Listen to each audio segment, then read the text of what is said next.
vou lhe falar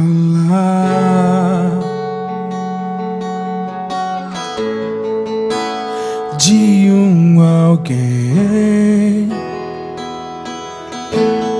Me ajuda, vai. Que podes levar teus sonhos além.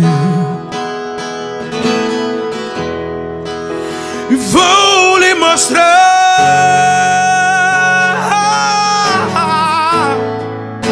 o mundo melhor e que mudará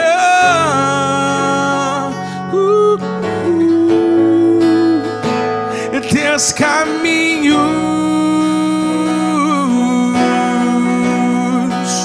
E vou lhe falar de um só Deus. O que, igreja? Que a tua vida na cruz morreu, doou o seu sangue só pra curar as suas feridas. E esse homem está aqui só pra te amar e pra dizer: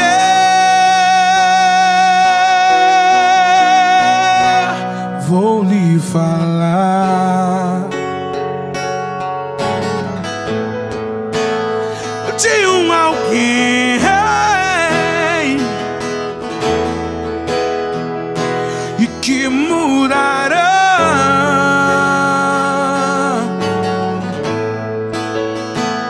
teus caminhos. Eu vou lhe falar de um só Deus que mudará a sua vida. Na cruz morreu, doou o seu sangue só pra curar as suas feridas. E este homem está aqui neste lugar, meu irmão, e só pra te amar e pra dizer: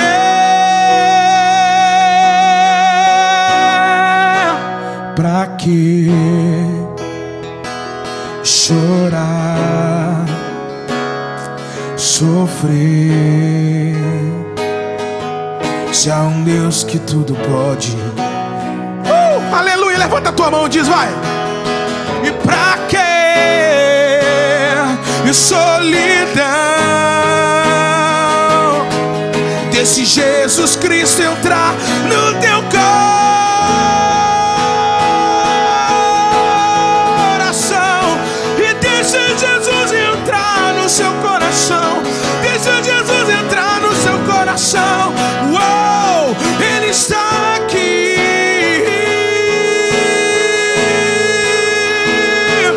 Pra que chorar e sofrer? Esse é um Deus que tudo pode por você. Aleluia, meu irmão. Pra que solidão desse Jesus Cristo entrar?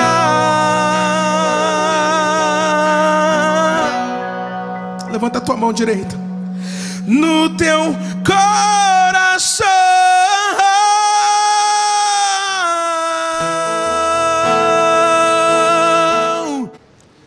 Vocês sabem que as grandes autoridades não conseguem mudar o sistema econômico, o sistema político e o sistema espiritual do Brasil e do mundo, por mais credenciados e sábios e preparados que sejam. Mas existe uma igreja na terra que é a agência de Deus, e ela pode mudar o rumo de uma nação.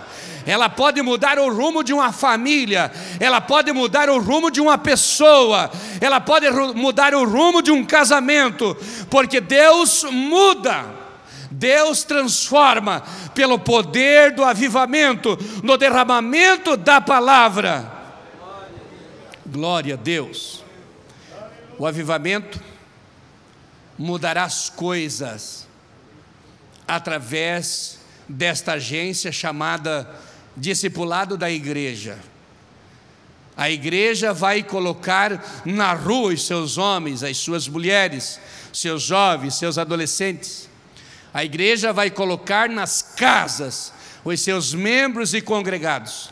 A igreja vai colocar em todos os lugares os seus membros e congregados, os filhos de Deus, para fazerem alguma coisa, para que onde eles estiverem, a presença de Deus desça ali, e algumas coisas acontecerão da parte de Deus, e Deus vai tirar gente da sarjeta, e Deus vai tirar gente da prostituição, e Deus vai tirar gente do vício, e Deus vai tirar gente da cadeia, e Deus vai tirar gente das penitenciárias, e Deus vai tirar gente do lamaçal do pecado e colocar na sua presença para adorá-lo e exaltá-lo e louvá-lo e bendizê-lo por esse avivamento produzido por uma igreja discipuladora que trabalha.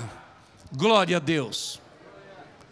Uma igreja avivada, um departamento de discipulado avivado, é uma igreja que trabalha com propósitos. Em primeiro lugar, de ganhar almas, e o segundo lugar, de cuidar delas. E por causa dessas almas, nós precisamos perder o sono.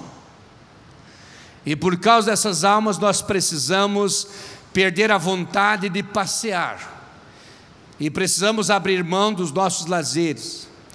E precisamos abrir mão muitas vezes do churrasco, da festa, abrir mão do nosso tempo de folga e descanso, para dedicar a Deus, para cumprir os seus propósitos, porque Deus está interessado em avivar o seu povo, e a primeira coisa que Ele está fazendo é movimentar o discipulado da igreja do Senhor. Glória a Deus. O avivamento traz o povo para a igreja, traz o povo para o culto, traz o povo para a oração. O avivamento traz o povo para o momento de adoração. E o Salmo 84, ali fala que vale mais um dia nos teus átrios do que outra parte 1000.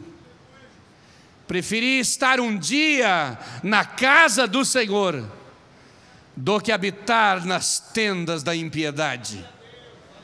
Porque na tua casa eu tenho paz, na tua casa eu tenho paciência e sabedoria, e na tua casa eu recebo a restauração, na tua casa eu socializo os meus filhos, na tua casa eu uno-me com a minha família para te servir melhor. Glória a Deus. O avivamento na igreja, despertando o discipulado, ele abre as portas da evangelização. Deus está interessado neste grande avivamento. Eu deixo uma parte aqui para pular um pouco mais à frente, para chegar ao final do meu assunto. Deus quer o avivamento. Ele é a origem do avivamento. E você precisa gravar isso. Mas eu cito mais. Jesus Cristo, Ele é a centralidade do avivamento. Porque todas as Escrituras, as quais pousaram sobre cada um deles, e todos foram cheios do Espírito Santo e começaram a falar em novas línguas, conforme o Espírito Santo os concedia que falassem, e todos ouviram falar na sua própria língua, porque tinha ali pelo menos 16 ou 17 nações, cada um falava com o seu idioma, mas eles falaram em todas aquelas línguas, levando a palavra do avivamento para aquela gente, porque o Espírito Santo é o promotor do avivamento. A minha alma estava longe dos caminhos de Deus. Eu era pobre, desprevisível, pecador, mas Jesus já transformou minhas trevas em luz, quando Ele estendeu as suas mãos para mim. Vai lá! Quando Jesus estendeu as suas mãos, quando Ele estendeu as suas mãos para mim,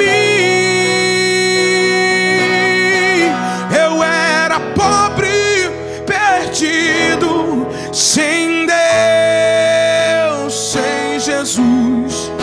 Quando Ele estendeu as suas mãos para mim.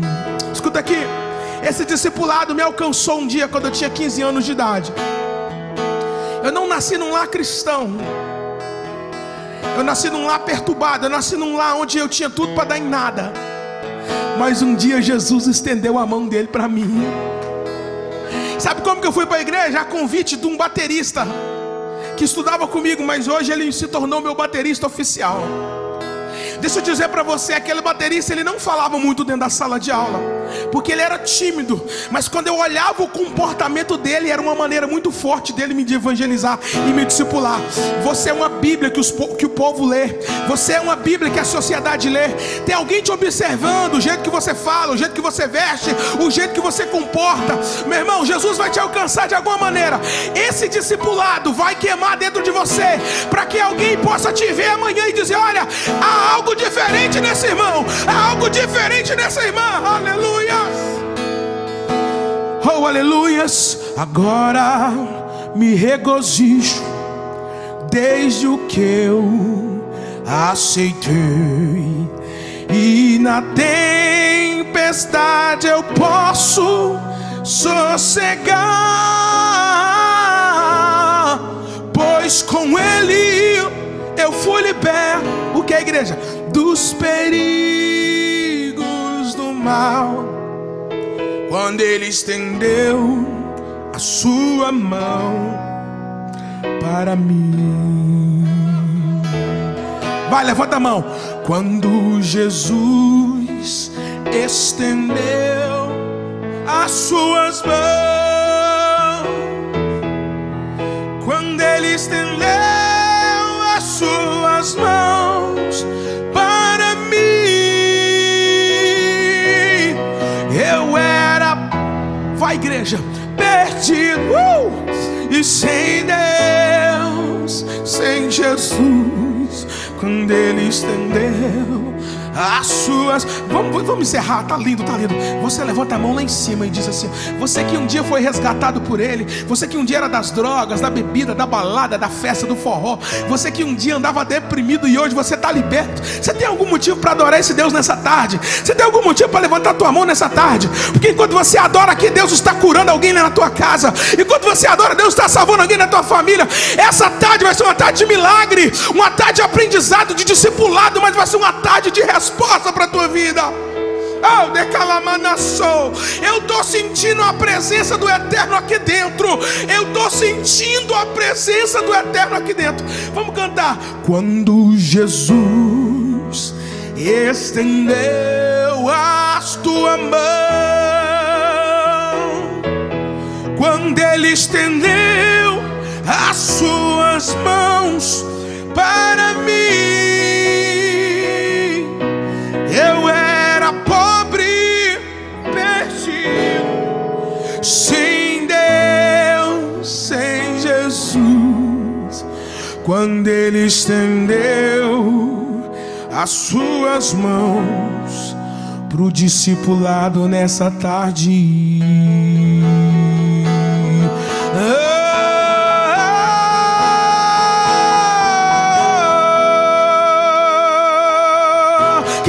aplaudir esse Jesus nessa tarde? Quem pode dar glória a Deus? Vai, irmão, fala alguma coisa para Ele, porque você é um adorador, você é um adorador, aleluia. Você que está em casa, adore, adore. Essa questão do cuidado, acompanhamento, embora não era tão intencional, mas era um pouco intensa, porque ainda havia uma facilidade nos relacionamentos.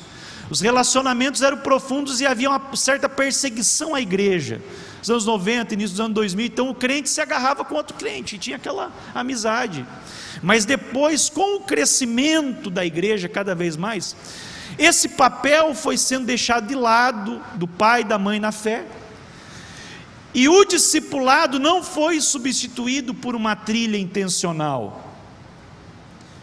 E o resultado, meus irmãos, é que quando nós olhamos para as pessoas que só frequentam cultos e não são discipuladas intencionalmente, ou alguém que é discipulado até com um propósito definido, porém não lhe é ensinado a obedecer, nós vemos um crescimento espiritual muito pequeno. É tão pequeno que é quase imperceptível. E dizem as pesquisas que o período que o cristão mais cresce na fé é nos primeiros 2 anos. Segue a biologia também. A criança nasce, os primeiros 2 anos é que o bebê cresce mais. O primeiro ano mesmo, é a proporção que o bebê cresce ao seu próprio tamanho, é assustadora, ele cresce muito. Então, os primeiros 2 anos de fé são cruciais para determinar o crescimento de uma pessoa na fé. Isso é tão interessante que há uma pesquisa norte-americana que diz que se um crente não testemunhou de Jesus, não ganhou uma alma, nos primeiros 2 anos de fé, ele não, é bem provável que 90% de chances que durante toda a sua vida ele não ganhe ninguém para Jesus, a não ser que o Espírito Santo faça uma obra muito grande na vida dessa pessoa. E também uma pessoa que se converte, mas ela se isola da sua comunidade de influência durante os 2 primeiros anos, ela vai desenvolver estilo de vida depois, que só vai ter amigos crentes e não vai ter relacionamento nenhum com não crentes. Então isso explica, né, porque muitas vezes muito crente é infrutífero, não ganha almas, porque ele não trabalha a questão do relacionamento, e um relacionamento intencional. Existem companhias, amizades, que você talvez vai ter que cortar um relacionamento ou limitar, em partes, porque são relacionamentos que te levam ao pecado. Mas quando você estiver cheio do Espírito Santo, fortalecido em Deus, você precisa também influenciar essas pessoas a se converter a Jesus. Então nós somos batizados na Assembleia de Deus, nós não fomos batizados no Talibã, né? Nós não fomos batizados agora numa seita que nós não podemos nos relacionar com as pessoas. Não, meus irmãos, nós temos que ganhar, temos que ter essa intencionalidade. Porém, o discipulador que quer ser bem sucedido precisa levar o seu discípulo ao crescimento espiritual. E aqui eu coloquei 3 definições de discipulado. Existem dezenas, mas as 3 que eu mais gosto estão na página 26. O que é discipulado? Primeiro, a definição geral. Discipulado é o processo de tomar criancinhas espirituais, educá-las e levá-las a um estado de maturidade e adulta comunhão com Cristo e serviço eficiente na igreja. Waylon Moore, no seu livro Integração segundo o Novo Testamento. Eu destaquei aqui a palavra processo.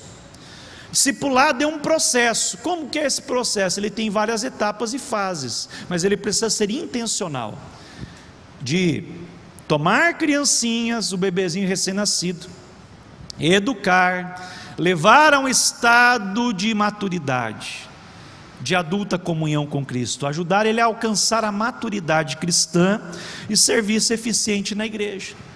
Então não é apenas uma revista de 3 meses, embora ela é o início, que vai gerar o processo de maturidade, mas é um acompanhamento constante. Para que entre o Rei Jesus, o Rei da glória, eu abro o meu coração, eu abro o meu coração para Jesus, eu abro o meu coração, eu abro o meu coração para que entre o Rei Jesus. Eu abro o meu coração, eu abro o meu coração para que entre o Rei Jesus. Eu abro o meu coração. Quem é? Rei da glória. Quem é? Rei da glória. Jesus. Ele é o Rei. Ele é o Rei. Quem é? Rei da glória. Quem é? Rei da glória. Jesus, Ele é o Rei, Ele é o Rei, para que entre o Rei Jesus, Rei da glória, eu abro o meu coração, eu abro o meu coração, para que entre o Rei Jesus. Abro o meu coração. Solte a sua voz e diga assim: quem é o Rei da glória? Quem é o Rei da glória? Jesus. Ele é o Rei. Ele é o Rei. Quem é o Rei da glória? Quem é o Rei da glória? Só quem concorda. Jesus, Ele é o Rei, Ele é o Rei. Quem é o Rei da glória? Quem é o Rei da glória? Jesus, Ele é o Rei. Eu próprio, meus irmãos, certo estou a respeito de vós, que vós mesmos estáis cheios de bondade, cheios de todo o conhecimento, podendo admoestar-vos uns aos outros. Em outras traduções, podendo aconselhar-vos uns aos outros. Amém. Podem sentar. Glórias ao nome do nosso Senhor. Irmãos, eu creio no potencial da escola bíblica para consolidar a cultura do discipulado em nossas congregações. Eu creio que toda escola bíblica dominical precisa ter uma visão muito forte em busca de se tornar mais discipuladora. Enquanto a missão nos define o que buscar, a visão nos dá o caminho de como buscar. Por exemplo, quando eu tenho Mateus capítulo 18, versículo 11, falando porque o Filho do Homem veio buscar e salvar o que se tinha perdido, este é um versículo que pode muito bem representar a missão da igreja: buscar e salvar o que se havia perdido. Já a visão, ela nos traz algo mais prático, de como podemos buscar esses perdidos. E a visão da escola bíblica mais discipuladora, ela vem para cumprir com essa missão de buscar e salvar o que se havia perdido. Uma visão que promova das nossas salas de aula pequenos grupos, onde se busca o ensino da palavra, qualidade na comunhão e o cuidado um dos outros. Uma visão que busca transformar nossas salas de escola bíblica em ambientes espirituais, onde se priorize o crescimento e a transformação espiritual dos nossos alunos, promovendo uma cultura de discipulado. Para isso, irmãos, nós pela tarde, período da tarde, nós descrevemos o perfil do professor da escola bíblica, um professor discipulador.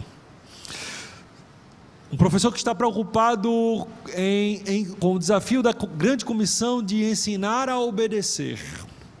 Um professor que está preocupado, como diz o nosso tema, discipulado intencional pelo pleno avivamento. Um professor que tem intencionalidade para influenciar pessoas. Um professor que reserva um tempo para a mentoria dos seus alunos. Nem que seja, irmãos, 5, 10 minutos, em situação padrão, quando houver necessidade, estende-se por um momento maior, mas em situação padrão, às vezes se o professor parar 5, 10 minutos com cada aluno ao final do trimestre, como foi demonstrado na ilustração demonstrativa que fizemos aqui à tarde, isso já vai dar um direcionamento para a vida do aluno. Louvado seja o nome do Senhor. E tudo isso, irmãos, passa pelas mãos e pelo planejamento e pelo desejo do pastor sênior, pastor presidente da igreja. Assim como Jetro orientou Moisés, em capítulo 18, versículo 17 ao 22, que o pastor da igreja deve definir o caminho que a escola bíblica deve andar.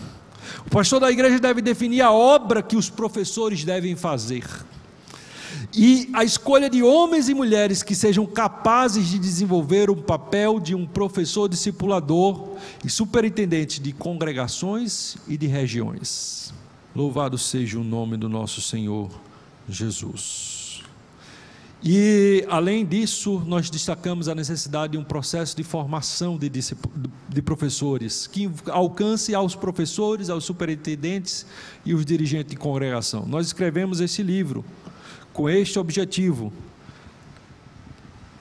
para que servisse de uma alternativa de formação, dentre outras que a igreja tem, mas um livro base que possa servir como alternativa de formação de discipuladores, de professores, para que se imprima no professor o DNA do discipulado, como falado aqui há pouco tempo. E eu quero desenvolver, irmãos, em 4 pontos essa noite. 4 motivos pelo qual devemos empreender esforços na direção da implantação de uma escola bíblica mais discipuladora. O primeiro deles é que a escola bíblica discipuladora promoverá fortes mudanças na cultura do discipulado de toda a congregação. Nós temos vivido um tempo marcado pelo individualismo.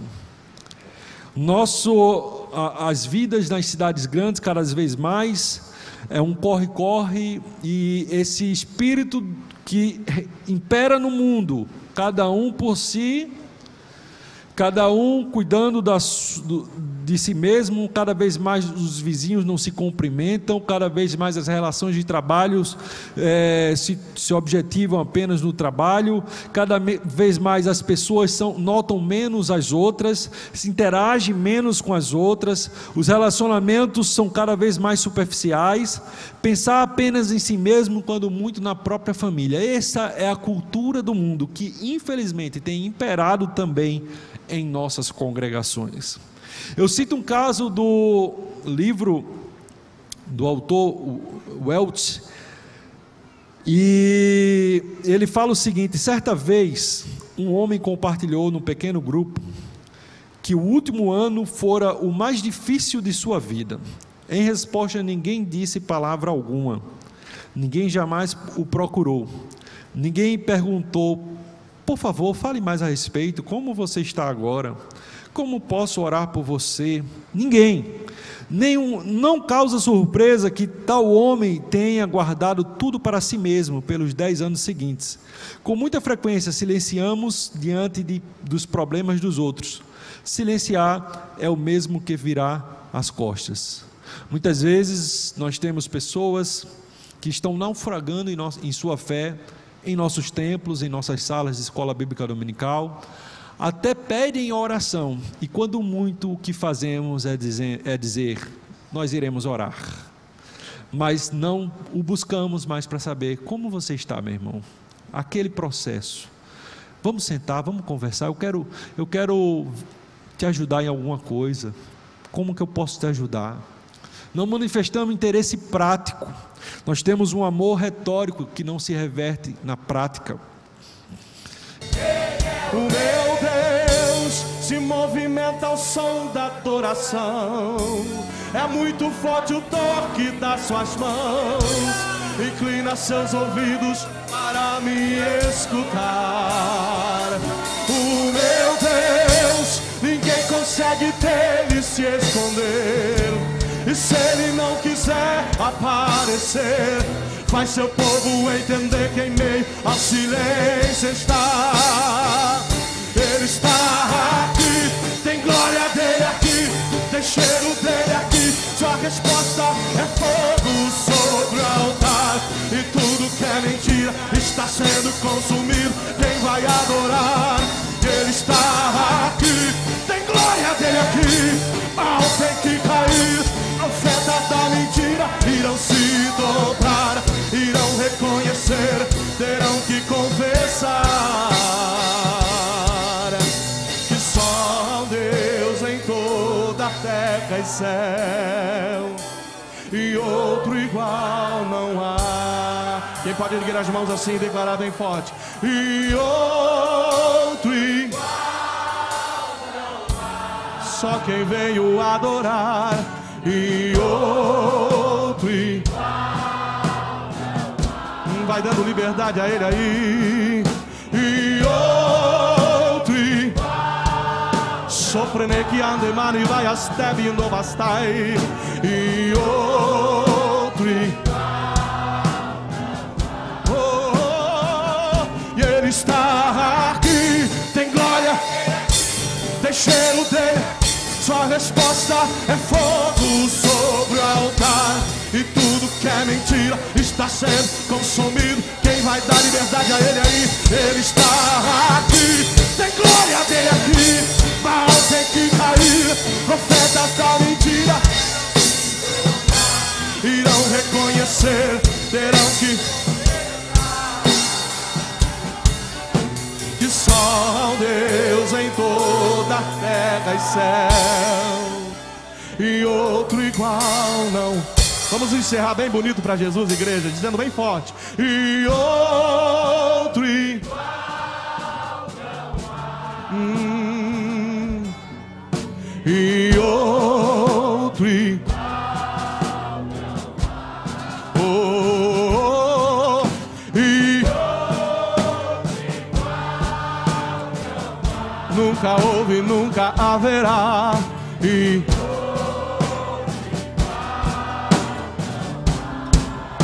mais uma vez para encerrar.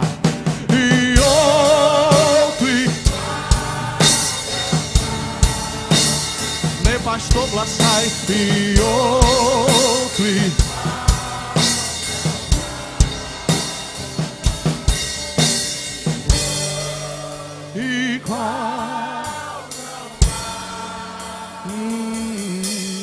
E outro igual. Queridos, deixa eu dizer a vocês, e ontem começamos pregando e demos uma introdução sobre o discipulado com fogo, sobre a ideia do batismo com o Espírito Santo, mas nós fomos conduzidos a falar sobre um avivamento, sobre o pastor Pion Show faleceu essa semana, na verdade, né? E ele escreveu um livro que foi muito marcante na minha vida. A editora Betânia lançou A Oração, a Chave do Avivamento. Aleluia. Lá a gente tinha a nossa chácara. Um pastor colocou o nome de Monte das Oliveiras. A gente ia para lá orar. Chegamos a ficar 3 dias em jejum naquele lugar. Eu tive experiências profundas com Deus ali. Eu lembro que uma vez nós tiramos um feriado E ficamos ali naquele lugar. E um dos pastores que estava ali, ele dirigia a oração no meio-dia, ele teve que se ausentar, e eu fiquei praticamente sozinho. Eu dobrei o joelho ali, eles estavam orando lá no templo central, e eu fiquei na chácara. Enquanto eu estava orando ali, eu estava só. Veio uma presença. Eu estava de olho fechado, e de repente não tinha vento, mas os açaizás começaram a se mexer. Eu disse: o que é isso? E era aquele calor, a telha baixa, mas não tinha vento, mas os açaizás se mexiam. É como se eles se dobrassem face a alguém que estava chegando. Aí me deu um medo. Aí eu fechei os olhos e me curvei. E de repente eu comecei a sentir uma presença. Começou a encher aquela... Era um pequeno galpão onde a gente orava. Ele começou a entrar. Matos, eu me encurvei ali, e de repente veio na minha memória a visão de Isaías. Eu vi um alto e sublime trono. E amados, naquele momento eu me lembrei, porque a palavra de Deus diz que não era esse portal aqui, não era essa porta aqui no sentido de tremer, mas era a porta do templo. Quando os serafins cantavam e falavam e dizia: santo, santo, santo, eram os portais do céu tremiam a voz daqueles que clamavam. E aí naquele momento o meu interior tremeu, e aí aquilo ia se aproximando de mim, e eu sumi, apaguei. Eles chegaram depois, eu estava ali, e eles foram me acordar, era assim umas 4:30 para as 5, e eu vi alguém me sacudindo, e aí eu voltei. Que horas são? É meio-dia? Não, já é 5 horas da tarde. Aleluia, aleluia. Tu tem que ter assim umas experiências assim malucas, vivendo natural. Todo mundo vive. Uma vez eu me encontrei com um jovem e disse que não, agora o negócio, eu quero me aprofundar na palavra, eu quero ter muito conhecimento da palavra. Perfeito. Mas aí tu não fala em línguas? Deus já restaurou há muito tempo o dom de línguas e tu esqueceu disso? Palavra, palavra, palavra. Mas o dom de línguas Deus já restaurou há tempo. Deus já restaurou os dons espirituais e tu não sabia disso, não está parado aí. Tu está estudando para saber isso, mas tu não vive nada do que ela diz. Nós precisamos de um toque de Deus. É um toque de Deus. É um toque de Deus para algo queimar aqui dentro, arder aqui dentro, queimar, queimar, queimar. Amados, é isso que nós precisamos. Deixa eu dizer a vocês, existe Orígenes, um dos pais da igreja, vai dizer que esse batismo com fogo é um batismo de condenação.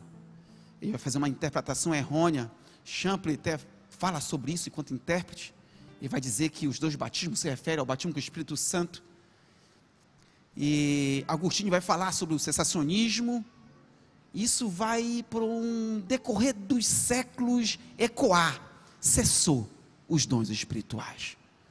João Crisóstomo, ele vai numa homilia do 1 Coríntios capítulo 13, ele vai também desenvolver a mesma ideia, cessou. Vem a reforma protestante, e na reforma protestante, a igreja católica vai dizer: cadê os sinais dessa nova igreja? Cadê os sinais? Cadê os milagres dessa igreja? Cadê as curas dessa igreja?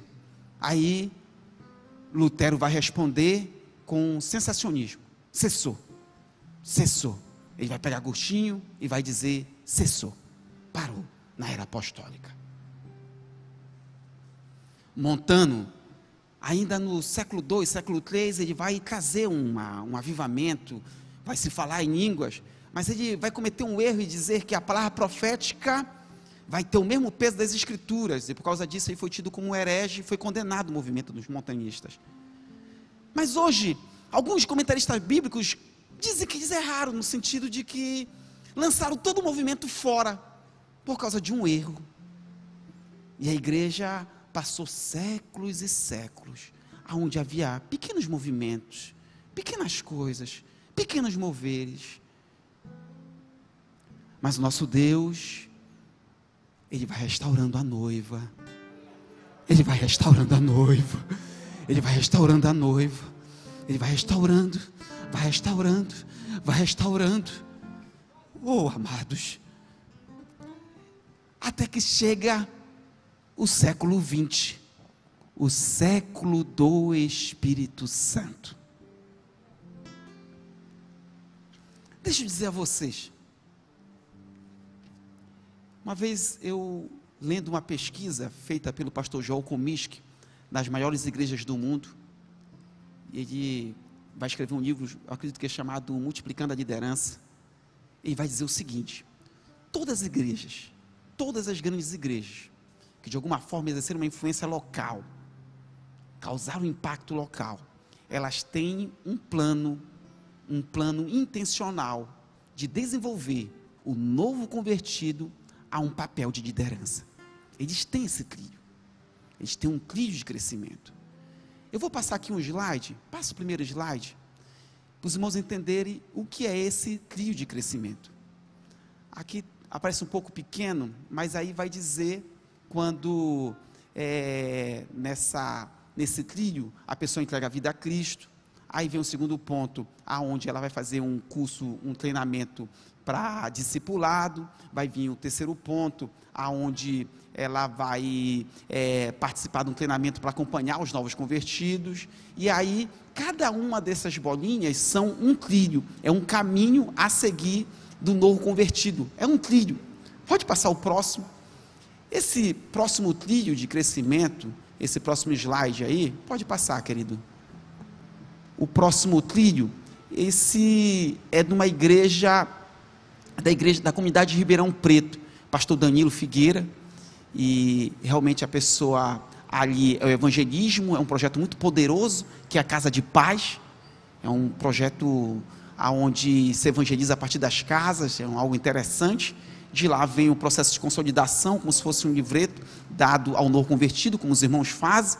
E por fim vem uma escola de crescimento, com uma série de livros. Ele tem um trilho até chegar ali aos livros do enviar, já um nível de excelência, um nível de ministério, mais ou menos é um trilho de crescimento aí. Pra sempre orado e pra sempre Ele vive, ressuscitou.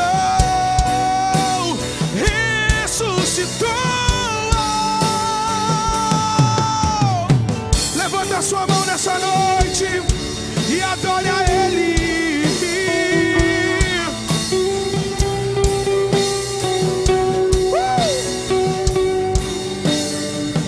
Espírito Santo, Ele está aqui, Ele está aqui, Ele está aqui. Segura aí, segura. Ouça aqui, irmão. Terminamos a plenária hoje à tarde, às 5. Eu fui pro hotel. Chegando lá no hotel, eu falei: vou descansar, vou tirar a roupa aqui, deitar aqui um pouco, depois eu vou tomar banho para ir. Mas uma voz dizia para mim: você não vai descansar, você precisa orar. E ficou aquilo na minha cabeça, porque o pastor Josi pregou ontem sobre a oração, que é o pilar do avivamento. E o pastor Joasi falou, e o pastor Joari falou hoje à tarde sobre a oração intencional, de você melhorar os minutos de oração. E aquilo não saiu da minha cabeça. De repente, dentro daquele quarto de hotel ali, eram as 5h40, eu fechei os meus olhos, coloquei uma canção ali e comecei a orar. De repente eu fui sentindo uma glória de Deus encher dentro daquele lugar. Eu fui sentindo uma glória encher dentro do quarto. De repente, o meu espírito foi arrebatado para dentro dessa igreja. E eu estava aqui no púlpito e esse corredor, e eu vi um homem de branco descendo. Os seus olhos estavam saindo fogo, e uma bandeja na mão dele com fogo, e ele dizendo: eu estou incendiando a minha igreja nessa noite. E eu vi a glória de Deus encher essa casa aqui nesse lugar. Meu irmão, quanto mais você ora, mais o céu desce no seu favor. Por isso levanta a tua mão e canta a Ele. Cantamos aleluia, cantamos aleluia, cantamos aleluia. O Cordeiro venceu. Cantamos. Sinta a presença dele aí. Vai, sinta. Nós estamos dentro da igreja pentecostal, Assembleia de Deus. Então vai, dê lugar, e cantamos, aleluia. Cantamos, aleluia, aleluia, aleluia, aleluia. Pra sempre exaltado é. Ramacantarabachou, Shuriandarabacantarabanachai.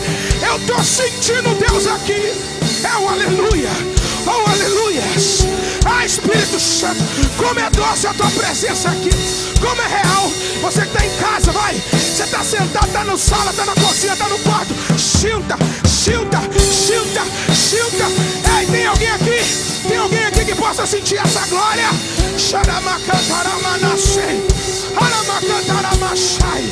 Eu estou sentindo aqui, eu estou sentindo. A última coisa antes de eu devolver. Segura.